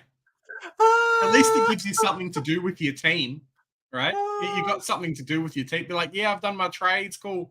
Here's my loops for this week. Done. Done my trades for the year. It's over, ladies and gentlemen. Look, you couldn't have brought in 2 better players. I mean, both are on a high and both are doing well. So, yeah. I love it. I love it. Imagine having Luke Jackson in your team. Oh, no. Yep. Yeah, I almost did. I could have had him. But I decided to go Ed Richards instead for some strange reason. Darcy gets injured, Jackson goes big. Yes. Yeah, potentially. Yep. That's how it goes. Yep. It's a sad week when the Hawks lose. Maybe for you. And my dad. My dad's a Hawk. And Steve too. Steve from SDS, of course. No, I couldn't care less. I'm happy, actually. The Hawks can get stuffed. Just with all due respect. Murray, should I trade out Fish instead of Oliver? Oliver sucks, but at least he's on field. Yeah. Give it a week, Murray. See what team sheets say. If Fish is out, do it. If Fish is not out, don't do it. Yep. Would you use your last 2 trades, go 24th, or hold 2 injury trades? Hold the 2 injury trades. Yes. Yeah, 100%. 100%. And that's something that we saw later on in the season as well. Like, a lot of people have jumped off a Took or a Rao. Imagine if, like, a Sam Walsh that you've got in your team or a Tom Green or someone else gets injured, like, round 20. You've got coverage and you can do crazy shit at that point. Always hold the trades at this point. 23 Primo's fine. Yep, for sure. Only way we win is if Oliver returns to his prime form and gets 126 touches. Yeah, I don't know what's up with Oliver. I don't know if he's given up, if it's mentality or doesn't like the coach or the situation. If he needs a pre-season, I don't know if they've rushed him or what's happened with Oliver. But he's going to be head-to-head. It's going to be one of those things that we look back on in 20 years and we say, oh, what happened to Oliver? And Oliver comes out with like a tell-all book at some point, you know. He'll be at another club and be like, oh, my year at Melbourne. Oh, pretty shit. Yeah. So, yeah. But he's going to be head-to-head with Caldwell, who's as tough as nails, and Durham who's also tough as nails, young Seymour kid. So it's not going to be plus merit as well. Plus merit. And Dylan Shield did all right on the weekend too. Got a few cheapies. Dylan Shield had a very good game last week. He had to work his way into the game. First AFL game in a while as a starter. But gee, that last quarter, he had like 12 disposals in the last quarter, which was really impressive. So if we are having Shield, a good Shield, then that's a fourth midfielder that just makes our midfield a bit more formidable. So yeah, fingers crossed. Good evening, Aero. Doing well. Hope you're doing well as well. Yes, Pufferfish, you can get that fraud if you want. He's 2K off Caldwell and Kirch. Oh, Unlucky. Look, Jackson's probably your next best bet, to be honest. Yeah, in that case. Do Melbourne bring in Verrill and Fullerton to cover Gawn this week? Well, that's why Fullerton was brought in. So depending on what happens with Gawn, they don't have Bruce, they don't have Jackson anymore. Fullerton's the next one, just depending on if he's fit. I haven't been keeping track of their VFL team, but they might just bring one of them in and have like a Tom McDonald coverage. You know, he's tall, he can jump. Yeah. Yep. Run him as a ruckman. I think Melbourne's given up, to be honest. I think they're just coasting till the end of the season, and then they're going to fix a few problems. I'm not sure about that, but I think we'll know their mentality when we see how they play against us on Saturday night. Like if we come out and roll them, then yeah, you know that Melbourne's done, essentially. But I guess this is going to be a big game to find out where Melbourne are at as a team internally. First time going to be without Max Gawn for a long time. When was the last time they played without Max Gawn? Very long time. I actually can't even remember. When was the last time they played? Seriously, like when you think Melbourne, you think Gawn. It's just synonymous. 17, 16, by around 9, 8, 7, 6. Oh, round 6 he didn't play. 5, 4, 3, 2, 1. But he's been very durable. If you look at his 22, 22, 25. Yeah, look at that. In 2020 was his last real interrupted season. But normally he's been a beacon of consistency of playing every single week. So, yeah, that's really interesting. Heaney out. Yeah, probably, but we'll see. They'll definitely contest it. That's exactly what I've done, Bello. That's exactly what I've done. No, Joe, you didn't say that. Let's not get ahead of ourselves. Look, I know we do, but I think this year's a different year, Mark. I think we've learnt a lot of lessons from last year. The players said it a lot during the week. And I think they came out and the way they played just goes to show that they are very confident they're not going to let last year happen again. So we'll see what happens. Remember Dacos' injury last year killed so many SuperCoach teams?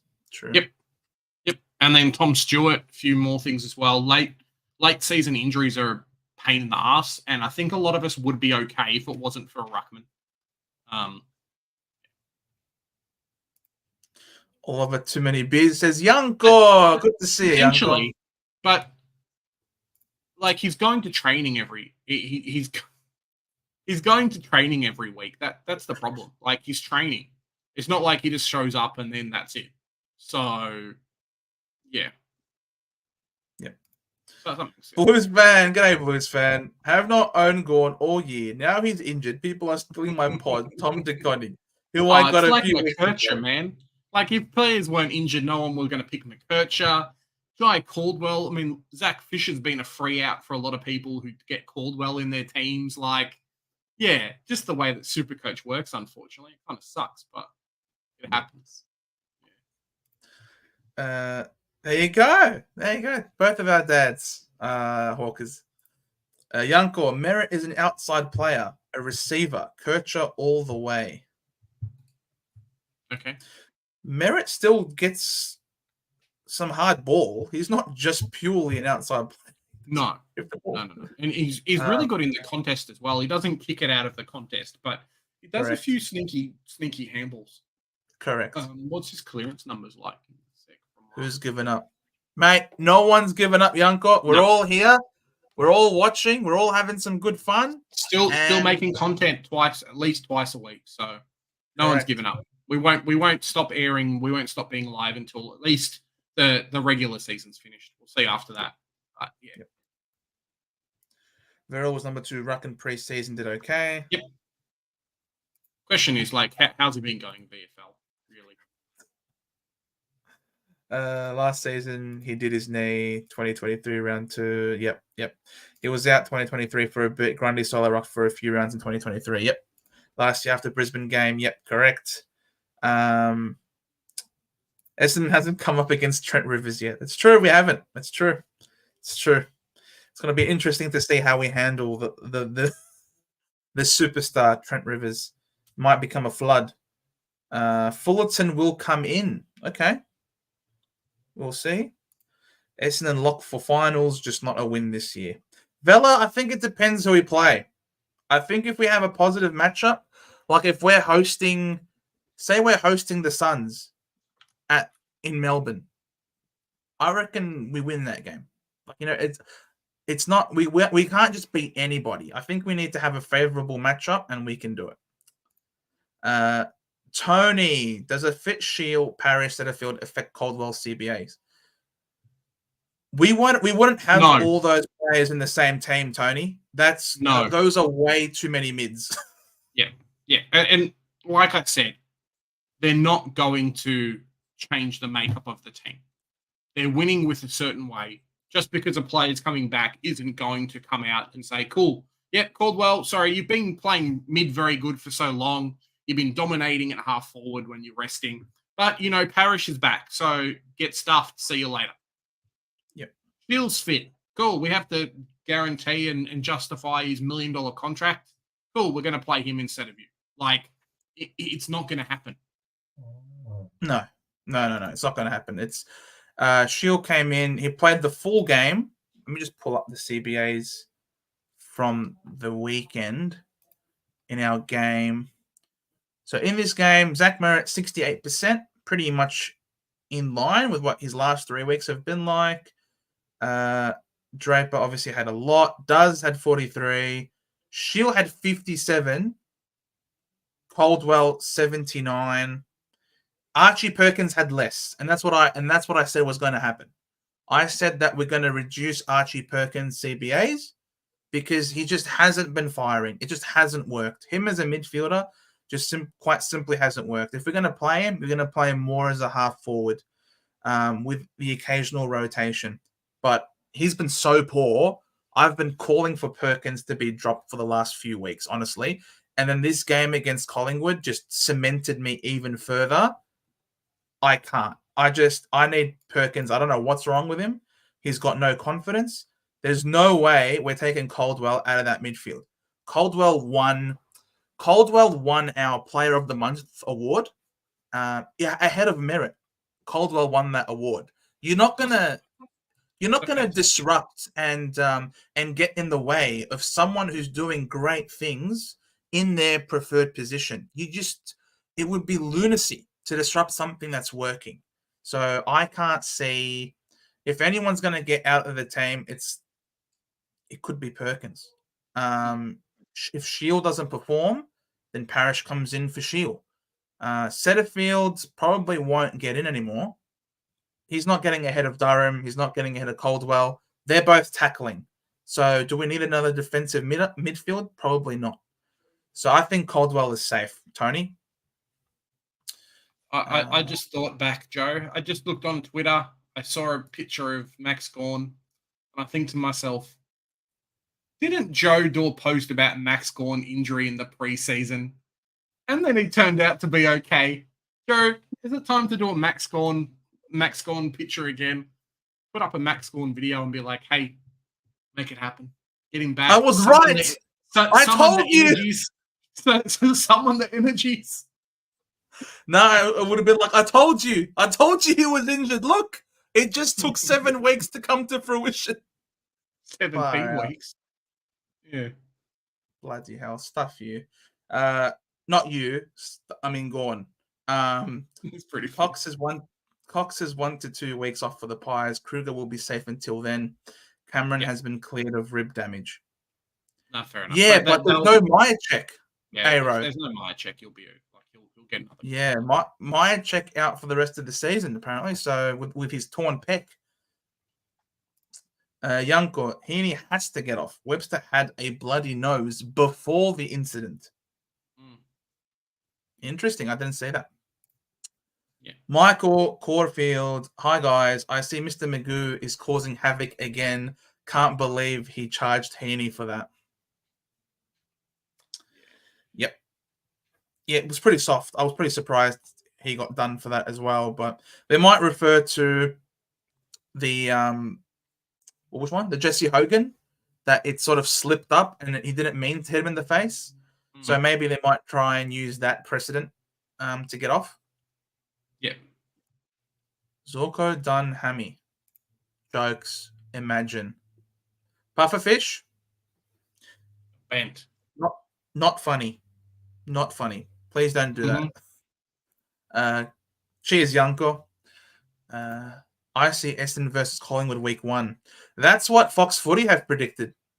Fox Footy in their latest predict crystal ball have predicted that we're going to be 5th and Collingwood will be 8th. So we're going to play against them apparently.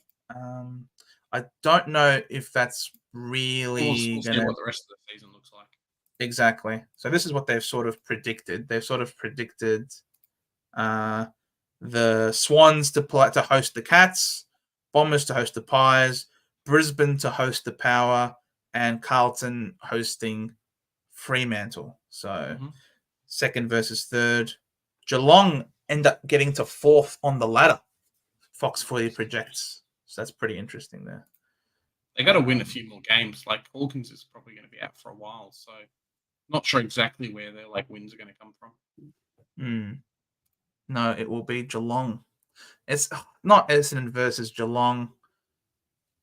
Look, if there's ever a time to break the curse, because we are their bunnies, it would be in the finals. Draper 1 week punt. If this was fantasy, sure, Younger, but it's not. Hey, if only this was fantasy, we'd be doing all right, Joe. Tell you what. Drop Durham. You're a funny one, Pufferfish. You are a funny one. Windsor for Rising Star. Not if this North Melbourne supporter has anything to say about it. Yep. No chance. The only way that Windsor will win is the fact that I think he's played every game of the season. I think that's the only way. He's really fallen off. It's been a Melbourne form thing, but that's all they care about. Sheasel won because he was insanely dominant. Windsor, how many touches did he have on the weekend? They played West Coast in Windsor. Yes. Okay, cool. He had 24 touches. Great. I'm pretty sure I can go through the rest of his games and he'll have a few stinkers in there as well. So, yeah, I don't know. It could be up there. Don't get me wrong, but it's going to be harder. They're even talking that it's going to be a Wardlaw and Dempsey race at the moment. And then there's still a few more weeks to go. So, yeah, it's going to be a close one, but I don't think Windsor's going to win. Yeah. Could be worth some money, though, if you want to be a bit cheeky. Yep. 100% agree with you, Velo. 100%. Gay Fiddler, how's it going? Hey, fellow watchers. Just why did you predict the Saints to not win a game until around 21 last week? Yeah, because we had a community ladder predictor, and everyone in the chat's saying, "Yep, no win," and then all of a sudden the Saints have come out and beaten the Swans. So that was a massive result there. Well done, Fiddler. Congratulations. Not too bad. Thank God we have Jackson or Grundy who can come in and rock. Oh, wait. Sorry, Melbourne. Yep. Shawnee. Bruce as well. Bacon sandwiches sneaking up in the centre bounce tipping comp. Yeah, we should do a video maybe this week about the tipping comp and how the team's going for the rest of the year. We probably should, yeah. Talk about our league and stuff that are still obviously happening. And yeah. But that's pretty good. If you did the entire season and you jumped up that far, not too bad. That's some foresight there, Sean. Unbelievable. Mark Perkins tagged Dacos with the other guys for the game, and the quarter was on him. Yeah, but everyone. It wasn't just Perkins. It was everyone. It was a group effort. Durham was next to him. Caldwell was next to him. Even Kelly was next to him. It was a real team effort. Anyone who's standing at the stoppage must have a body on Dacos. So I'm not entirely sure if Perkins had a lot to do with that personally. I personally didn't see it, but he's not right.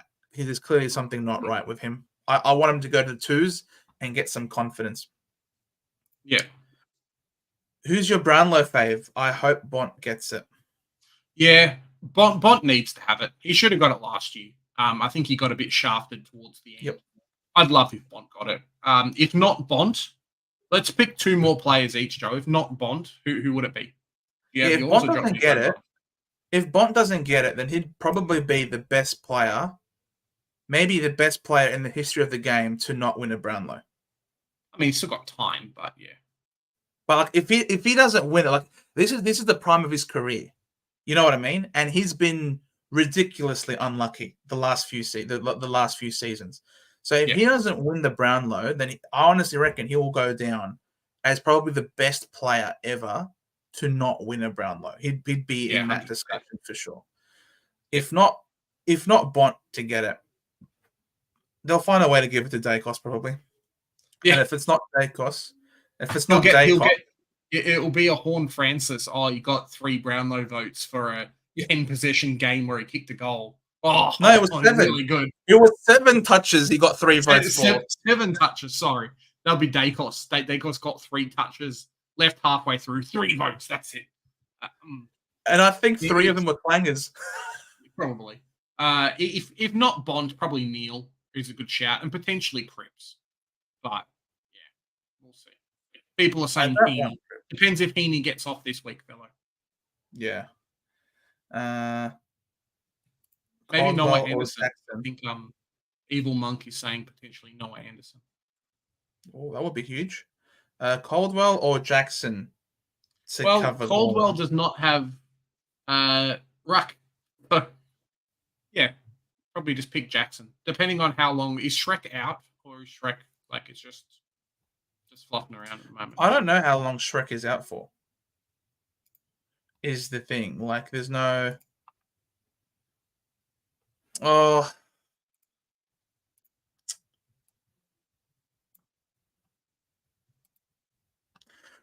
Gold Coast is preparing to be without Tuke Miller for a fortnight.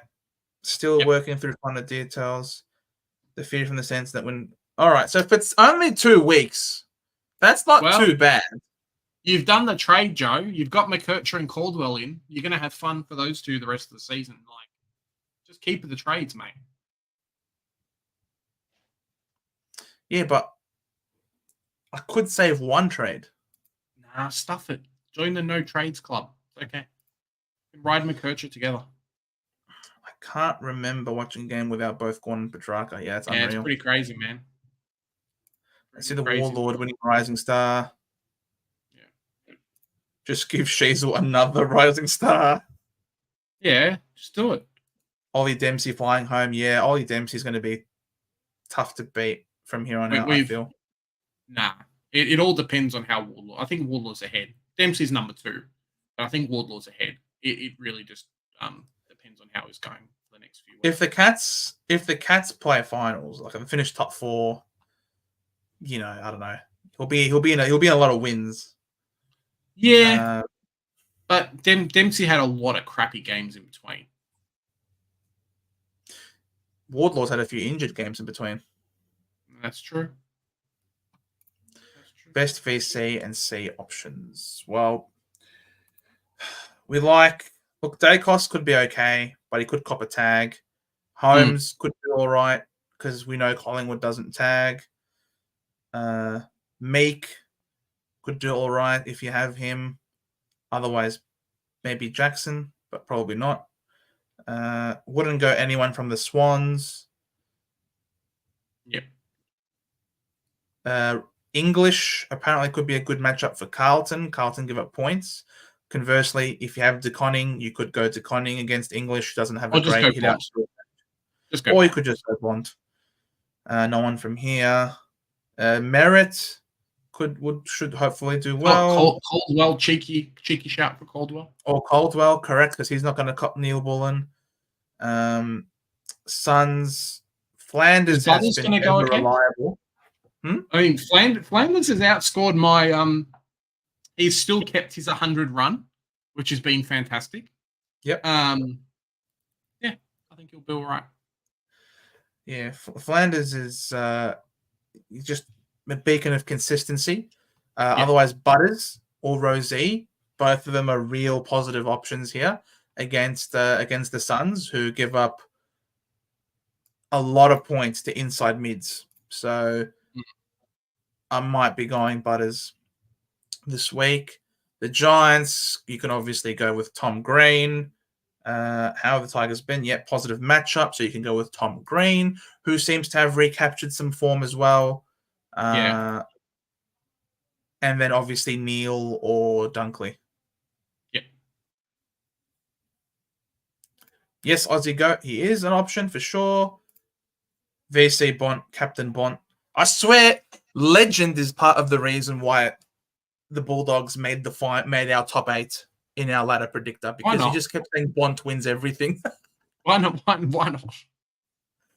That's why it's the community and not like mine and yours just on paper. I feel like we should do one ourselves, without the community one. Holmes better not tag again this week. Sucks that Scott put him on more. Top 3, Brownlow, Bont, Cripps, and Heaney, potentially. Whereas Evil Monk's spreadsheet says Anderson 1, Cripps 2, Dacos 3. Very cool. Because Bont loses too many votes to Trelaw. Yeah, and I think that was always his problem in the year with Dunkley and stuff in the team too, is just he shares the ball too much. So there's going to be games where he scores 1, where the other guys score 2, and things like that. It just doesn't work. They'll all score. It just won't be as dominant as everyone else. Smelly Pom for VC if against Tom DeConning. He's giving up bulk points. I know. That's why it's crazy. Like, am I really potentially going to VC? Am I really potentially going to, what's his face? Where is he? Where are the Bulldogs? Am I going to VC freaking English into merit? Is that really happening right now? Potentially. What's the time like? So you can do it, right? Because it's 4:35 to 7:30. Yeah. Why not? So it's possible to do English into merit on Saturday afternoon, so you might miss it. Yeah, we'll be close. If I miss it, then I might just go Port. Then I think Butters will be fine, especially without Tuke in the side as well. So Perkins, Wright, and Heppel may be out of team. Yep. No. Peter Wright should stay in the team, Mark. No. Peter Wright stays, mate. Heppel can stay out. I don't mind Perkins going out if it means opening a way for Parrish, but 2-meter Peter has to stay. C on Dunkley for me. Yep, fair enough. Meant sneaky C, not VC. About Tom Green. I wouldn't captain Tom Green. Yeah, no. Who's a better pick between Caldwell and Dylan Moore? Oh, it's Calder's for sure, Jen. Yeah, Moore's okay, but I think he's been something's just been up and it's not been. I don't know. I think he's too inconsistent, basically. Caldwell kicks goals, does amazing stuff. So don't touch it. Don't touch it. My ladder predictor was a bit biased. I have no idea how we managed to get Melbourne in the top 4. I think you're looking at it with one eye, Legend. That might be the reason. And Wooden Spoon Data will be the last one. I think Nakos will get it if Collingwood can make the 8. Yeah, it's more just individual performance, big thing, because Crisp has definitely stolen the limelight in the last few weeks as well. So, yeah, we'll see. Oh, Crisp was the best for Collingwood against us. 3 goals in 3 minutes? That was bonkers. He's been playing well. He's been playing. I mean, that's why people have selected him in SuperCoach, right? So, yeah, exactly. So, and that, my friends, will call us quits. Oh my God, we didn't even have this thing going. All right. The fans know, Joe. They know to punch that like button. Subscribe to the channel if you guys haven't already. Tell your friends. We're still running live streams every Monday and Thursday throughout the rest of the season. The potentially some stuff heading into AFLW. I'm not sure when that's starting though. Yeah, 100%. Because, guys, here at the Centre Bounce, we do the hard work so you don't have to. Much love to everybody who joined us tonight, who donated. You guys are wonderful people. Murray, Mark, Jen, again, massive love hearts to all of you. Do we tell people potentially what we're doing on Friday, Joe? Or we just leave it for the fans? No, I reckon Jen might accidentally bump into us somewhere on Friday night. All right. Yeah. No, fair enough. All right. Well, So, we'll catch you guys on Thursday for the drive home. It's going to be a lot of fun. Keep track for all your Gorn news. I think that's going to be the big thing for this week. Potentially Fisher as well. If I see anything, I'll post it up on Twitter. So stay tuned for that. Catch you 100%. guys. See you guys. Thank you so much again.